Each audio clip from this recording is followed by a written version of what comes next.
Hi, Luminaires. How is everyone doing? Happy Friday. I hope you're having a wonderful break today, mid Friday, just enjoying the weekend coming. For some of you, that might not mean anything as you have every day like a vacation, and I appreciate that. Hashtag personal goals. As you can see, I am not at the office today. If you are new and you're just tapping in, my name is Jamie Butler. Hi, and welcome to the channel. I am the everyday medium. My tagline is it's not woo woo, it's true, true, because I love waking people up and into spiritual enlightenment, into their natural intuitive abilities, and normalizing the woo woo. Come on. So I'm at home. We're doing some renovation, so things are kind of tore up. My cat wants to say hi. Say hi. Look at how big my paws are. Hi. This is Goose. And today I wanted to sit with you and talk a little bit about healing, Reiki, and how Reiki is a wonderful part or a good path to spiritual enlightenment. We might also get other guests through the door. I hope this is not disturbing to you. But if you are here with me, which several of you are, hi, me, myself, thank you. You always feel better after watching. It's been a crappy day. Oh, my love. Okay, we hope to turn that around and put some light on that and start with some deep breaths. Breathing, deep, long breaths. Just know that you're not doing it by yourself. I wish I could put Goose hanging out on your lap or your chest because he's got the best purr. Who's got good purr? He really does. Oh, thank you, Katie. Oh, my casual look today, as it's been clean the house because of repair, renovation. Hi, Arizona. Hi, Alabama. Krista, this is Goose. Hi, Australia. So you're tuning in because we put up the topic about Reiki and spiritual growth. I do get a lot of questions about what Reiki is, and Reiki is a Reiki is a hands-on healing technique. Reiki simply means universal life force. Oh, here he goes. He's going to climb up and get on the computer, guys. This might end in a wrestling match. To be determined. Keeping you on your toes. It's keeping me on my toes. Ugh. And this universal life energy is all the energy that is around the earth and out in the universe. I know when we think about healing, we really focus on self. That makes sense, right? Because we're trying to heal this instrument. But this instrument is connected to all the other instruments on the planet, all the other life force. It's also really connected to the earth itself. I don't think there's enough language or conversations about how that is with the electromagnetic field and the poles and how it affects us and our chakras and how we run our energy. Our environment feeds us frequency. So we're constantly being dosed with it. And then how the earth is exchanging frequency with its universe and its galaxy and so forth and so on. So we tend to think of the I when healing, but really it is a universal effort. And Reiki is about tapping into that universal energy, bringing it into your body for self healing. Or if you're the practitioner, you're bringing it into your body and you're pushing it out into the environment, out into a situation, out into another person, plant, animal, or inanimate object. Everything has an energy field. Reiki is universal energy for healing, so you can therefore conduct and put energy into anything to help shift or change an outcome. It's kind of exciting. You guys are all saying hi, yay! Oh, hi, Massachusetts. Thanks for tuning in. Bob's is always blowing. Did you see him leave the door? How he grabs the doorknob? He's a nut. Okay, now we're alone. We can start talking. With Reiki, It is not just about healing the physical body, though I would love to share a gazillion stories on how I've seen that happen with tumors disappearing, cysts completely disappearing, burns, burn marks, scars completely disappearing. These are just things I've witnessed. Bones healing themselves, totally repairing. Headaches gone, of course. Minor aches and pains completely gone. Um, I love that, Krista. Your Mancoon used to open the door and leave. I think he's part Mancoon. He's got all the feathers in his paws, and he's got the tufts of ear, and he's big guy, but not as big as a Mancoon. Maine Coon, Maine Coon. Um, oh, hi, Lumi fam. Hi, Vlad. So I forget where I was. Because is he coming back? He just came back in. He doesn't know what he wants, guys. He wants your attention, but he doesn't. um, okay, I blanked. So somebody refresh my memory. Oh, I'm talking about how we're healing our physical body, but it's not just about the physical healing. And I was listing things that I've seen, which I've seen more than what I've listed: scars, bleeding stopping, changing heart rate. Um, the most recent one was working with my brother in the hospital with pancreatitis and working on the numbers, the enzymes in his pancreas, and getting those numbers to drop down. Of course, that was in conjunction with medical intervention, like a saline solution, but it happened really quickly. There's been several other really wonderful experiences with it, but it's not just about physical healing. So we talk about our spiritual enlightenment. Like, what is that? And as you're listening, I would love for you to like ask the question to yourself: what is your spiritual awakening about, and how does it show up for you? Is it about building a closer, intimate relationship with your guides, with spirit, with loved ones? Is it about tuning into subtle light energy around you? Is it about showing more compassion, becoming more mindful about your actions? Is it changing your day to day routine and really acknowledging what your body intelligence is telling you? Like, I can't sit still anymore, you got to move. Or I can't show up for this job anymore, I'm done. Or I can't, whatever it is, or I need. It's listening to the needs of the body. So as you're developing your spiritual awareness or your awakening, healing techniques such as Reiki are such a wonderful benefit. When you're looking at doing any kind of healing technique, the the part that I enjoy so much, and it's not about, oh, I get to help people heal. That's like given. The part that I like so much is it helps you get in tune with how sensitive you are and how you feel about the subtle energy around you. I remember when I did level 1, I was probably 18, 20, somewhere around there, 19. And my teacher introduced me to this young Japanese couple that had come to the States that was teaching very traditional Reiki, which is quite different than modern Reiki these days, and how it's taught. And, I like to teach both of them and highlight which is traditional and which is modern. So if you're taking a class with me, you'll get trained in both areas, at least enough to where you can talk about both of them. But I love the part when, after I took level 1, that first my mind was blown because I had physical sensations I hadn't experienced before.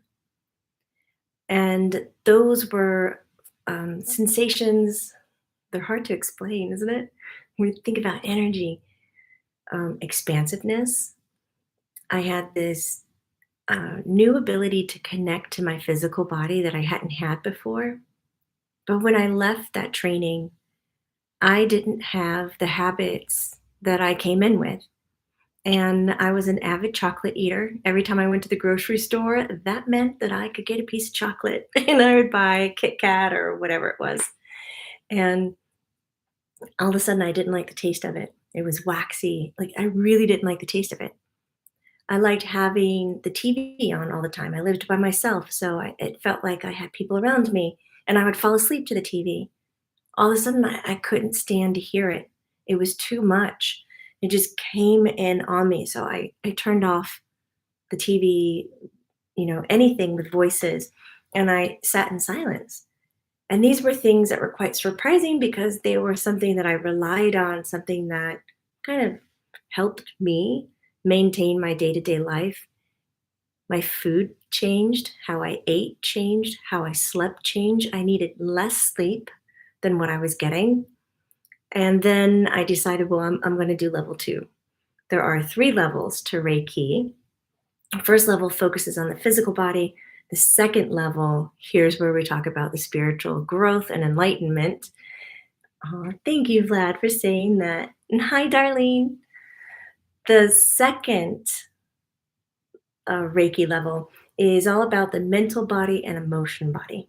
And this is where we get a lot of our intuitive hits, right? Our claircognizance, our clairvoyance, our empathy, our compassion, all of this is just lit up to a way that I couldn't access. And here I was in college already seeing and hearing spirit, because this is how I showed up in the world, engaging in that world already, thinking, it's just too much. I can't handle this. Or thinking that, I couldn't see anymore. I couldn't do anymore because I already was.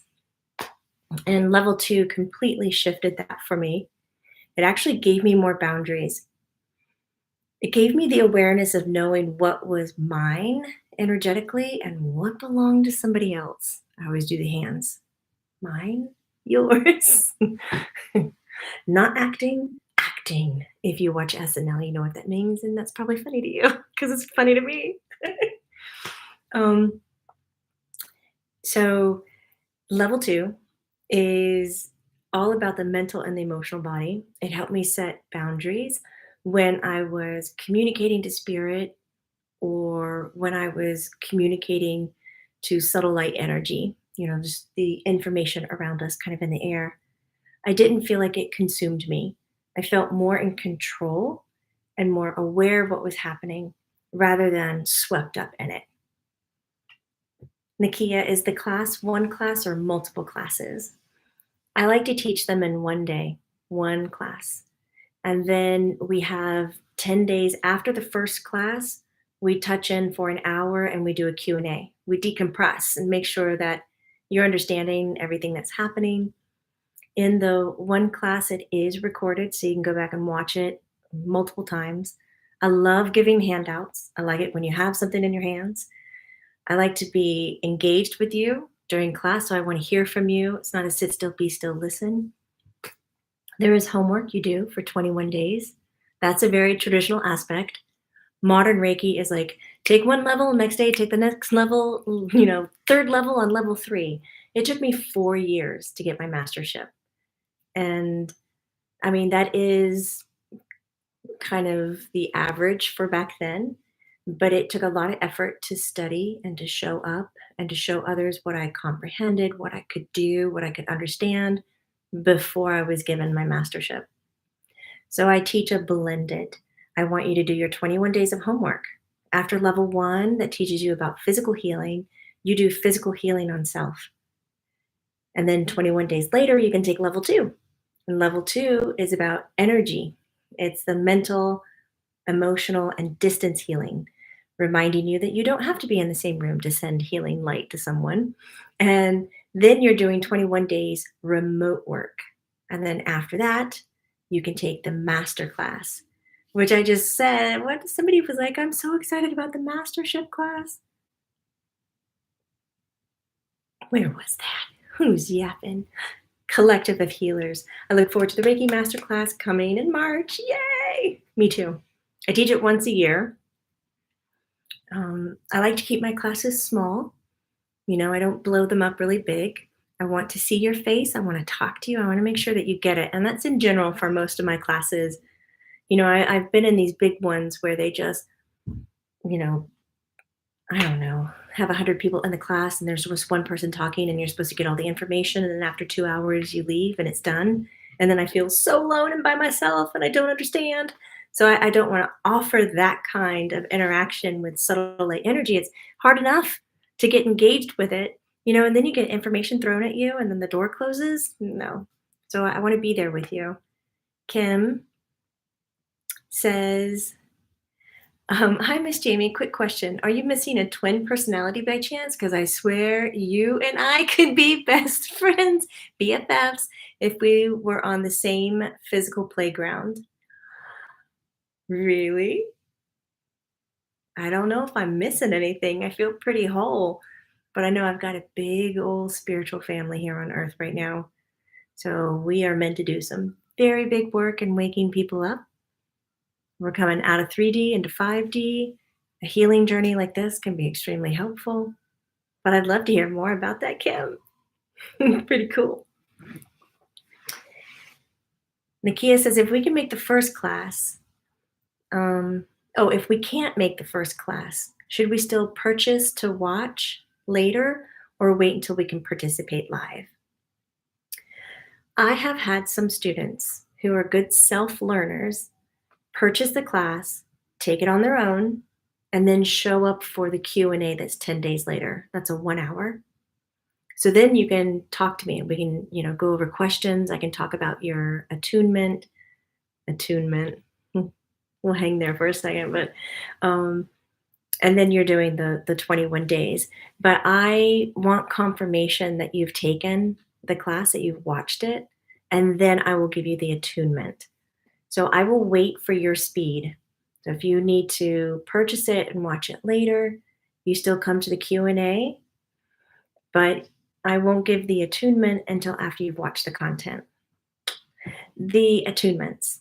Attunements are where I'm working remotely in your body, your energetic body, and increasing the frequencies of your chakras, basically.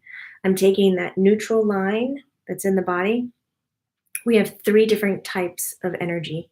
We have positive current energy, it's on the right side of the body. We have negative current energy on the left, and we have neutral current energy, it's right in the middle. And our neutral current energy, when we are trained to sit in class, be still, watch the teacher, give our power over, constantly acknowledge that somebody else has the information and not ourselves. When we've been trained that our imagination and our creativity is not worth anything and that we need to get a degree instead of relying on those things, we give away even more power. And this neutral line gets smaller and smaller, and we're taught how to behave in a dualistic world. It's either yes or no, right or wrong, white or black, this or that. And it's really heartbreaking actually when we get into that dualistic world. And when we tap into the Reiki healing, we focus a lot on this neutral energy, and the attunements make them fatter and bigger and more balanced, because I believe balance is triality, not duality. He just left again. And so with triality, we're balancing the positive, negative to the neutral, just like electrical currency. So once you have your attunement, it stays with you, it doesn't go away. It stays in your body, fixed.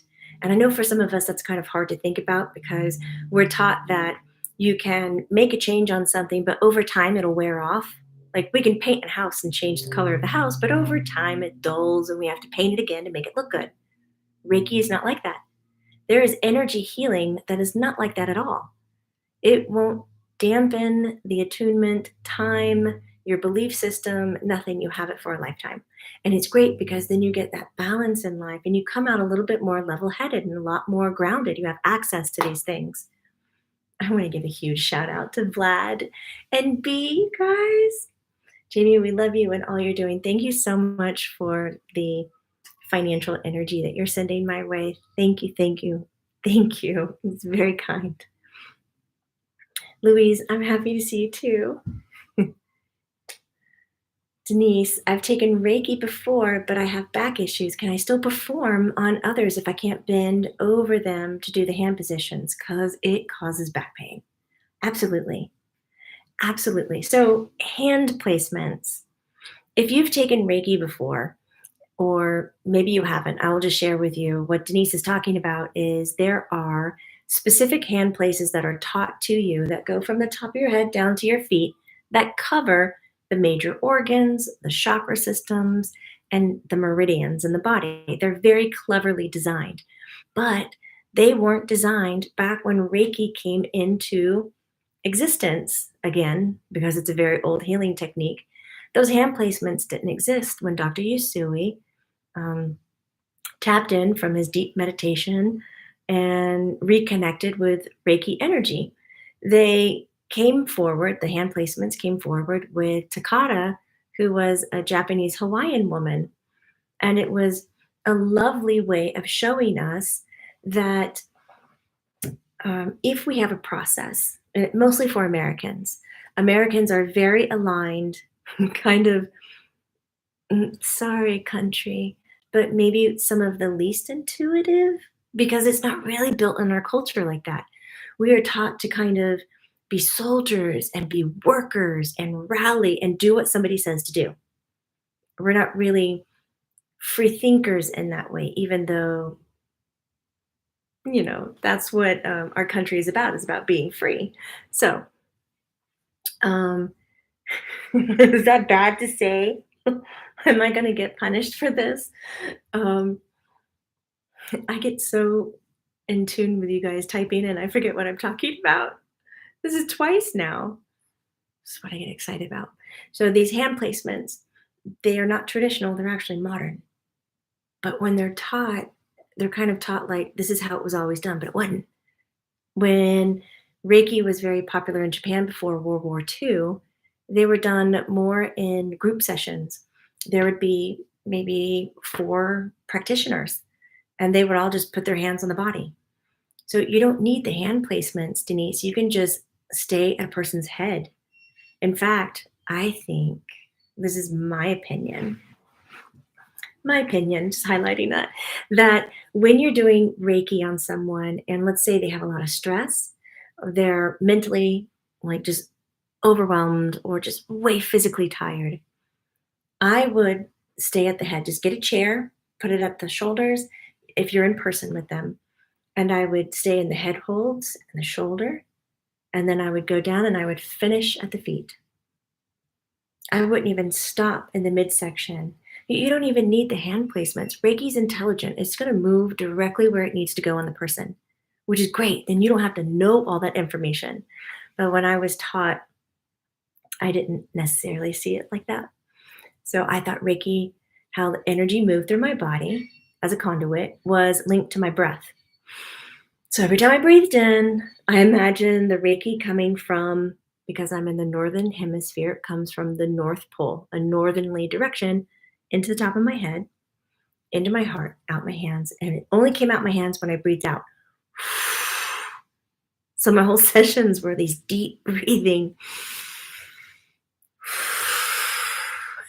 My oxygen levels were excellent during this phase. And then I got back around with my teachers and they were like, "What are you doing?" I was like, "I'm bringing Reiki in and I'm pushing it out." And it was just like this moment of giggle. You don't need to do that. Reiki, when you tune in, it doesn't even need your brain to activate. It's using you as a conduit. You are literally the plug that goes in the wall to hook everything up, to put the person back on the grid. Like you are that element. We don't need your knowledge, nothing. I was like, oh, okay, that's good. Thanks. It was pretty funny. Oh, Vlad's going back to work. No, good, go. SS Knight. Another Alabama fan here. Yay! Oh, Scarlett, I hope to meet you one day as well. You're not that far away. Maybe I can do some Alabama retreat things. Yes, that is true. Colleen is now mentioning we are offering in-person channelings. Yes, we are, starting in February. So we're going to try that back on. I've definitely missed having face-to-face time with all you Luminaires. Krista, are there things that can't be fixed? For instance, Denise's back is hurting her. God, so great. I love how you're looping this together. When you're using healing techniques, whatever it is, ginseng jiatsu, acupuncture, massage techniques, anything, healing energy, Reiki, pranic healing, that is there things that you cannot fix? No, anything can be repairable. Can I say it this way? Everything can be repairable. I know that's a big statement, I can't tell you the things that I've seen. I don't know how to put words to them. I know from stage 4 cancer to cancer completely gone within a 2-week time frame. Gone. Oh, everybody's here. Come here. Say hi again. Goose goose. I know that things can be repaired. Now, the thing that blocks it, Krista, I think this is what you're getting to. Something that can block it is our belief system. Do we believe we're worthy enough? Do we believe it can happen for us? Do we believe we're special enough? Like, these are some things that kind of pop up. Also, what I find with Reiki energy, and I've been working with Reiki now for 27 years. I love teaching it. I love other people like getting to know it. But I find that when somebody receives a Reiki healing, as soon as I stop the healing and I'm like, thank you so much, have a great day, it stays with you as strong. There's Goose. It stays with you. He's going to steal the scene. I can feel it. His sister is behind the camera and is about to jump on the computer. Come here. They look nothing alike. Fix it. The Reiki, once it's given, stays strong for 24 hours. It doesn't glitch. It doesn't budge. It shines as bright as the moment it laid its frequency in your body or in your mental field or your emotional field, emotional body. And then after a 24-hour time frame, a person is used to things wearing off. You have a glass of wine, you feel it, it wears off. You take some medicine like Advil for your headache. You take it for a little while and then it wears off and you have to take it again. You go to sleep and you wake up. Things change. And we have this belief system that when we wake up the next day, bling, it's a brand new day. I get a brand new day. And if it's a brand new day, whatever you picked up the day before or whatever you were doing is non-existent. Like, it doesn't work like it did before. I did a workout, but I have to keep working out to stay in shape. I ate once, but I have to keep eating. Do you see? It's getting ridiculous, but you see where I'm getting. Hi, Bear Bear.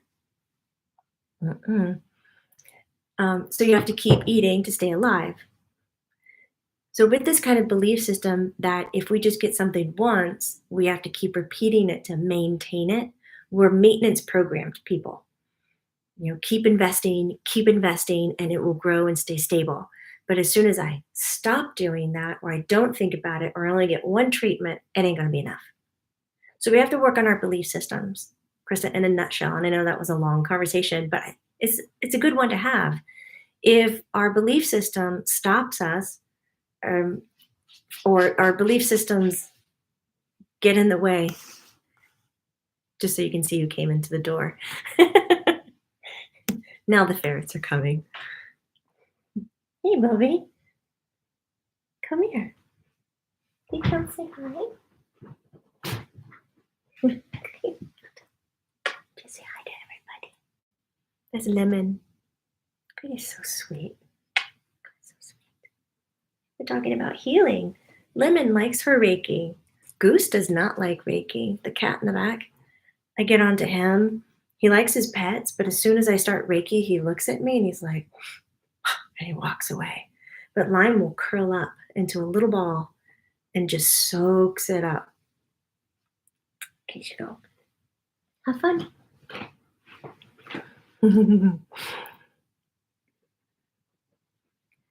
Thank you for the information. Oh gosh, Denise, you're so welcome. Sherelle, is it the same for self-Reiki regarding the hand placement? Absolutely, Sherelle. Yes. I can only put my hands on my heart and it will go wherever it needs to go, and all of my chakras? Absolutely. Absolutely. It's wonderful. But again, belief systems here. People believe that you have to put your hands on where the pain is for the pain to go away. People believe that you have to be in the vicinity of what's hurting for it to stop hurting. And it's just not true. These are just false belief systems that we've picked up on. So I hope I'm unraveling a few things for you and it can just help you expand a little bit more. But we do get into that during the Reiki class. right? Sherelle's like, I can't remember the hand placements from head to toe. They go everywhere. I mean, there's a lot of them. Kim says, you mentioned belief in regards to what seems to be esteem and ego beliefs. What if the question of belief is in the process itself and whether it actually works? Also, a possible hindrance? Okay. So, believing if Reiki can heal you. Nope, I haven't found that one to be a hindrance because it doesn't need your belief system to work. It's like saying, like something very physical. I don't know if this is going to make sense, but you know, there's a doll inside of here, so we're just going to open it up. No, we're not. Oh, God, that is noise pollution. Here it is. And so I can constantly show you that the dog is. Oh, doll is here. I haven't played with this in a while. I'm going to put it down now. But it goes on and on as it should. And then it's similar with Reiki. Reiki is like moving something physical. So you can witness it and validate it on many levels. It can be like Stanford did this wonderful research on it, Stanford University, and you can look it up.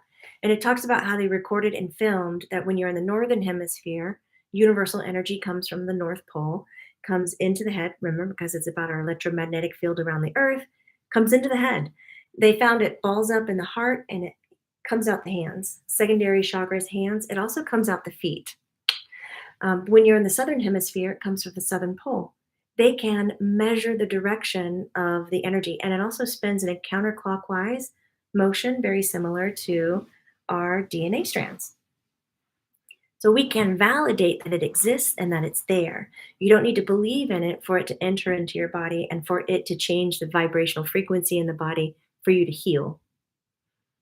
What you do need to believe in, though, is that you're worthy of it, that you're ready for it, because sometimes people are injured and it's part of their contract. I mean, we can get into a whole conversation about this. It's part of why they came in, and they carry this injury because it helps them with their victimizing of self.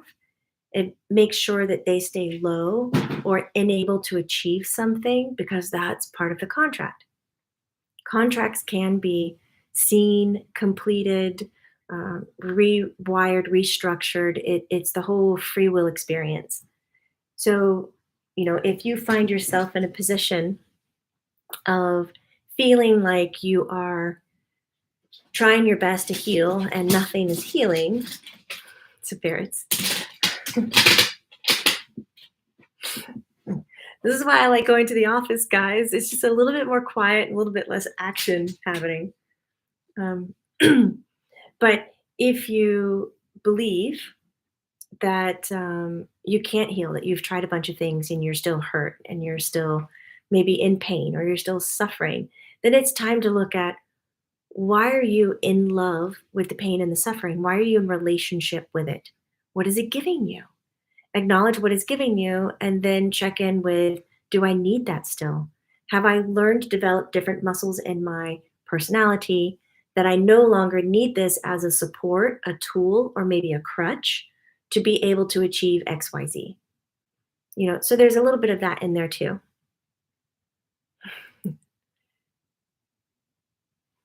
I hope that's helpful. Right, Kim, people can come in and be skeptic. And I kind of like those people the most because they don't care. They're like, whatever, my wife is making me come. I'm like, great. That's actually really cute that you want to please your wife and that's why you're here. So just relax, have a good time. I don't really need your attention or anything. Just take some deep breaths. I like to do an internal focus for them, but being a skeptic does not block how Reiki can heal.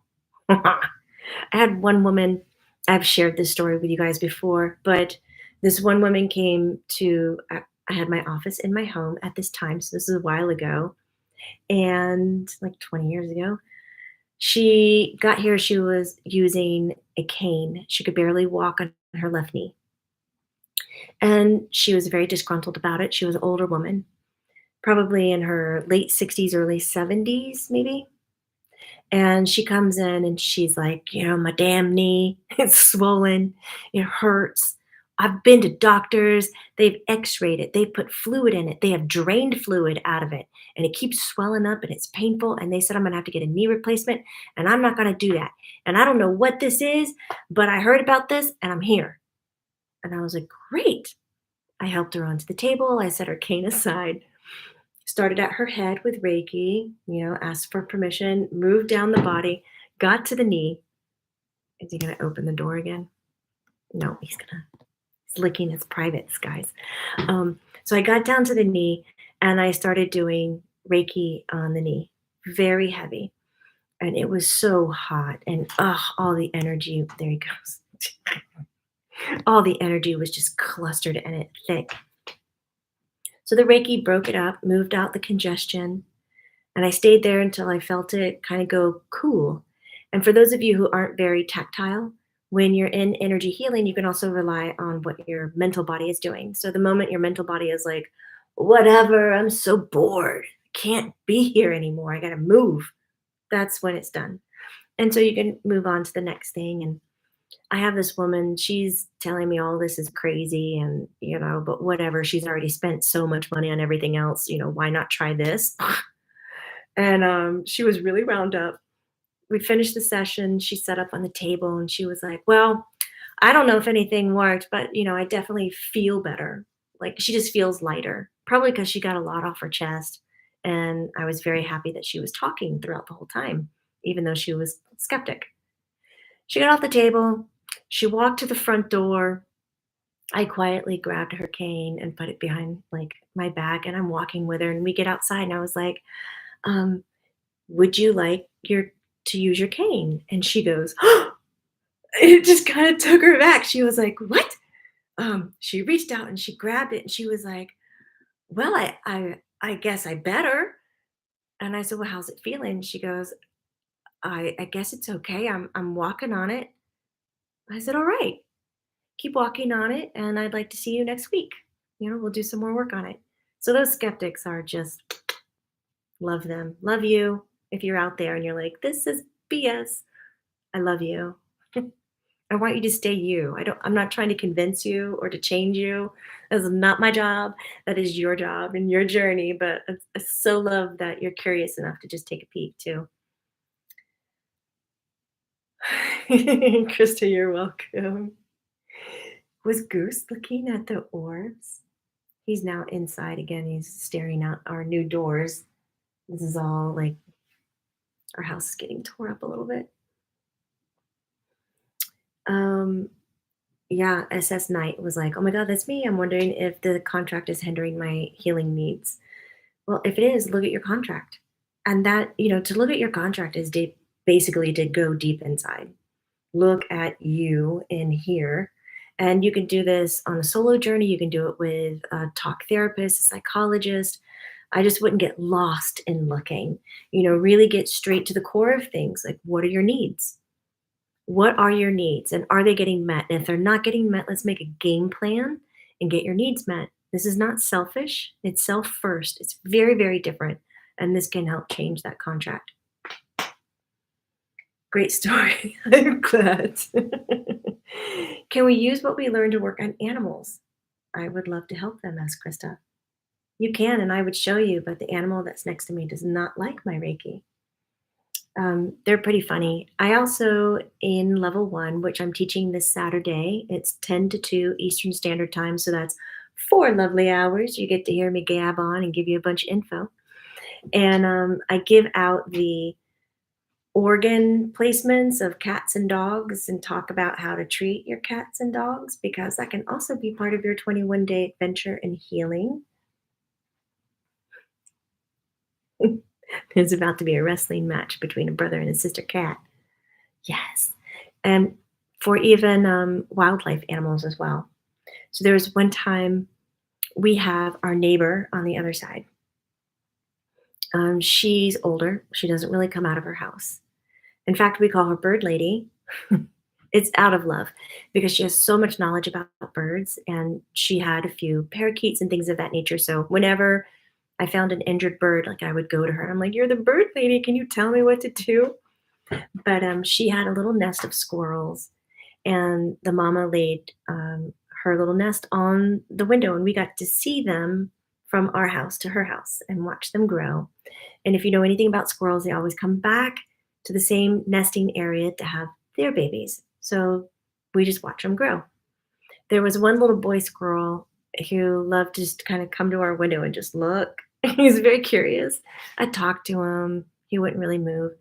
And one day he got injured. I am not exactly certain how, but there was some blood and he had a lot of spasms. I believe it was a head injury.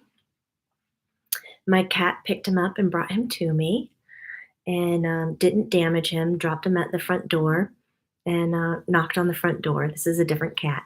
So I went outside and I looked at him and I was like, oh, buddy, I just can't. His little heart was barely beating. He was losing blood. And I was like, you know, here, kind of in the South, the thing that we're taught is to put the animal out of its misery. And I was like, I can't. I'm not going to. So I sat back. I got a little cloth and I scooped him up. He was just juvenile. He wasn't even full grown. And so I wrapped him up and I started massaging his face. You know, he wouldn't open his eyes to me. He was barely breathing, and every now and then he would seizure. And I sat outside for an hour or more doing Reiki on him. Reiki, Reiki, Reiki. And I'd sing to him. I was like, every life has a purpose. You know, you were in my yard, in my environment. I want to love you. So I sat with him. I pulled on his legs. I stretched his toes. I would unwrap him every now and then and check. And I couldn't find external injury. It was definitely internal. And I got a little cloth. I cleaned up his blood and all that. It sounds so weird, but I let him sit there in the box. He had calmed down. There was no more seizures. And then it was like 3 to 4 hours later, little dude just sat up. He just sat up, made some noises. I was like, what? So I put the box kind of out more in the yard, and he crawled out of the box and he like ran away. So I don't know if it was a shock moment, but I would think with blood loss like that, it would have been more than that. So wildlife and domesticated animals can benefit greatly from using Reiki. Christine's like, I want to be of service, but I don't know how to start, or maybe it's my choices of words or approach that lure them away. Okay, lure who away, and what kind of service do you want to be? I want to hear more about this, Christine. Put your finger to the keyboard. Can Reiki, in a nutshell, Alex, explain, be explained as removing of self-healing blocks? Oh, I don't understand. Can Reiki be explained as removing self-healing blocks? Yeah. It does move congested energy. I mean, I know we use the term blocks quite a bit. I have somebody tickling my ear. And for me, blocks are thick, unbreakable, unwavering. But when we think of things in congestion, like traffic, they can jam up, but then with time, it spreads out and it moves on. Reiki can and does move the congested energy in your body. Bob, if you had the financial means, you would enroll in every class you offered. This, I would love to have you in every class that I offer. Shelly, I'm going to try that. Sally, I'm going to try that next time. Never thought of using Reiki in that position. Yes. Judy, oh, thank you. You're writing compliments. Here we go. Jamie's a brilliant teacher. You learn so much from the course. The Q&A opens up even more information and sharing. Jamie, as you can all see, is a very caring teacher. Judy, thank you. I have a difficult time marketing myself. I just want to do my work. Kim, can it be done without someone's knowledge? P.S. I would never do this. I was just so curious. Without their conscious knowledge, absolutely. With their higher conscious knowledge, nope, they always know. So when you're wanting to work on someone, let's say I do this a lot in the grocery store when I see people who are having a really hard time, or when I see somebody who is asking for money or food, who are homeless, who's, requesting help. I like to send them Reiki. And Reiki, as I mentioned before, is really intelligent. You try to send it to them if they're not looking for that or needing that, it won't go to them. It is not going to push through, knock down barriers to get that healing done no matter what. It's not like that. It works with ease and respect and deep love. So I ask the higher self when I'm in the grocery store, I'm like, hey, that person over there, I'd like permission to send you Reiki. Do I have a yes or a no? And you can feel like there's answers that come all over. It's like, yes, I'm like, great. And my hands are up as I'm, getting cereal boxes or whatever it is and giving Reiki. So yes, you can. You don't have to call them and tell them. I do it for my family all the time, a little bit every night. Christine, here we go. I used to be a respiratory therapist and left the medical healthcare before the pandemic, and now do hypnosis healing and past life regression. Oh, I love this. So you want to be of help, but you lure them away.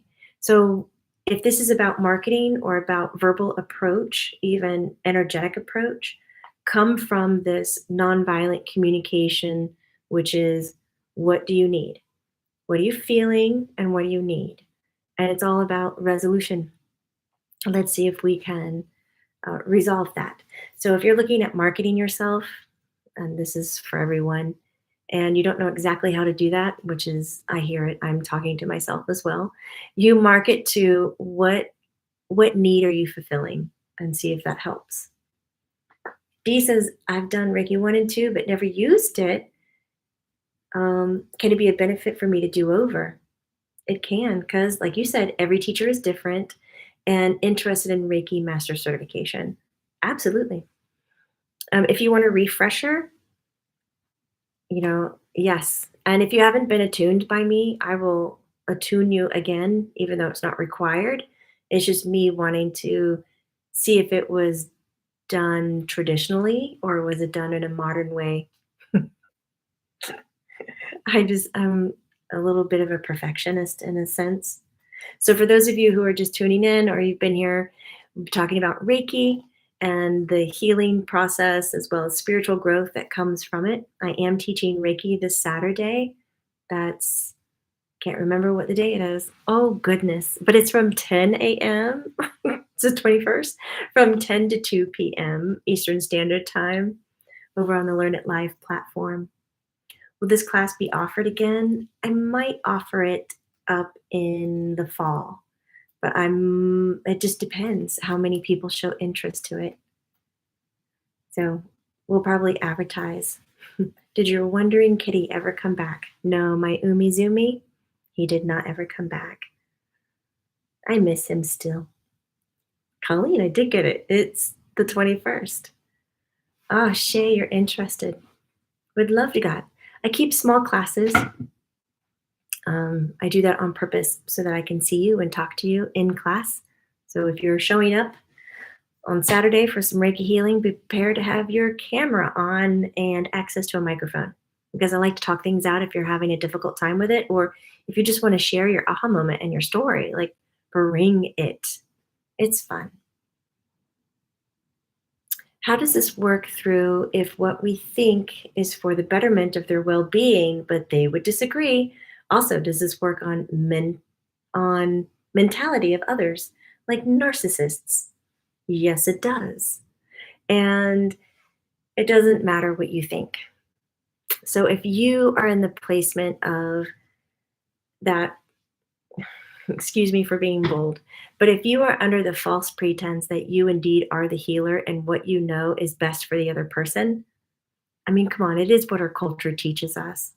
Learn it, know it, share what you know, be praised for what you know, and be successful for what you know. Reiki doesn't need you in that way. So it can feel a little lonely and a little displaced. So you don't need to know what is better for the other person. You just need to show up.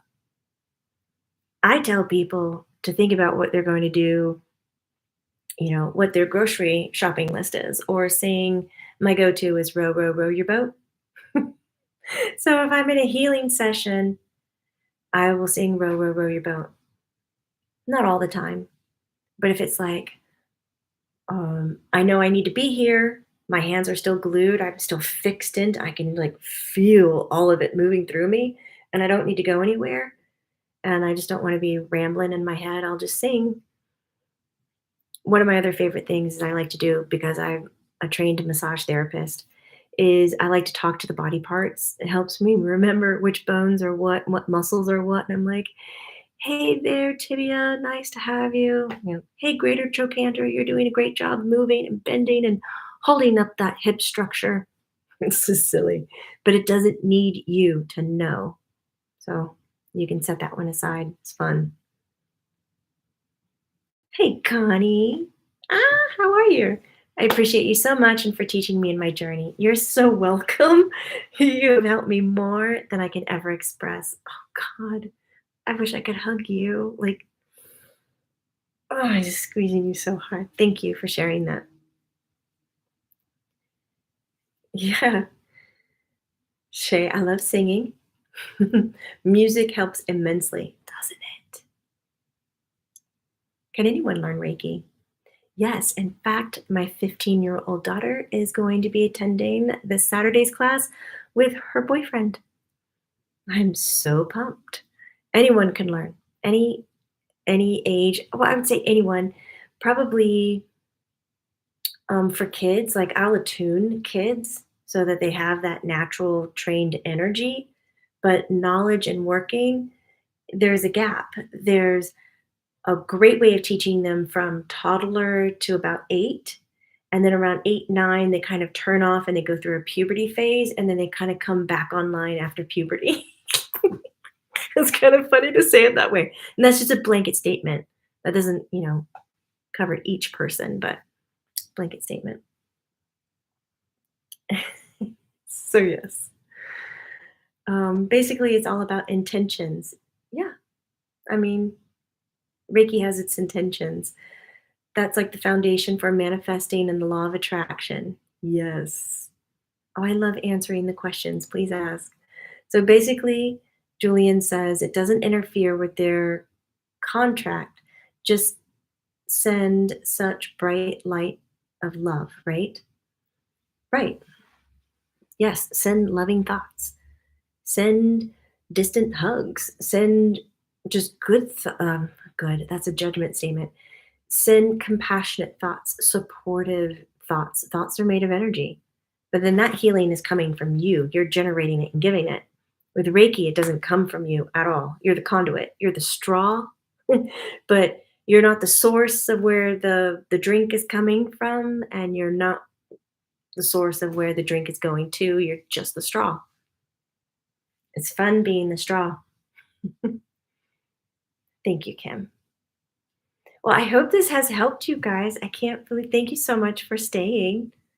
And maybe my animals have entertained you a little bit. Were we all alone? Wow. You were only missing one other cat and two other ferrets. You would have seen the whole gang. Krista, definitely not the short straw. No, you're not the short straw. What does an attunement feel like?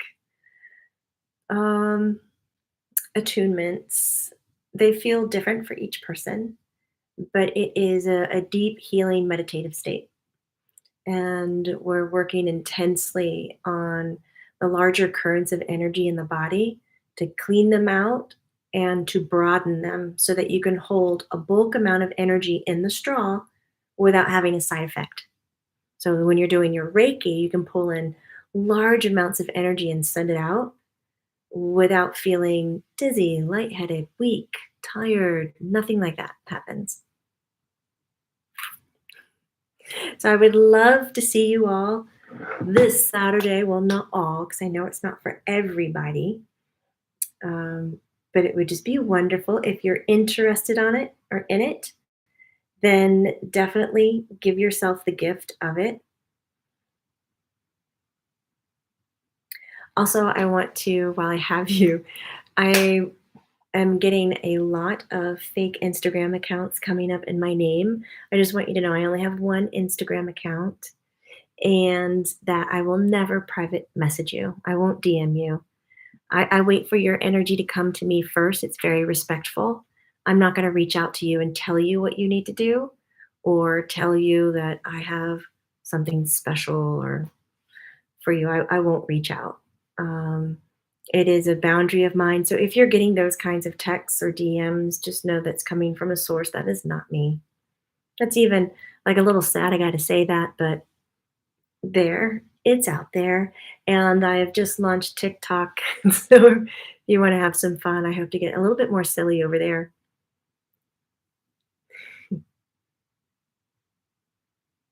Yes, it's crazy that they do that, but I guess, you know, mahalo. I will see some of you tomorrow. Oh my God, it is tomorrow that I do Reiki. Thank you so much for being here. Remember, this is not woo woo, it's true, true. It's totally okay to trust your intuition and your abilities. And I'm sending you all the support to be brave enough, courageous enough to like talk about it. Just throw it out in your everyday vocabulary that this is who you are to naturally be who you are. Take care, everyone. Bye.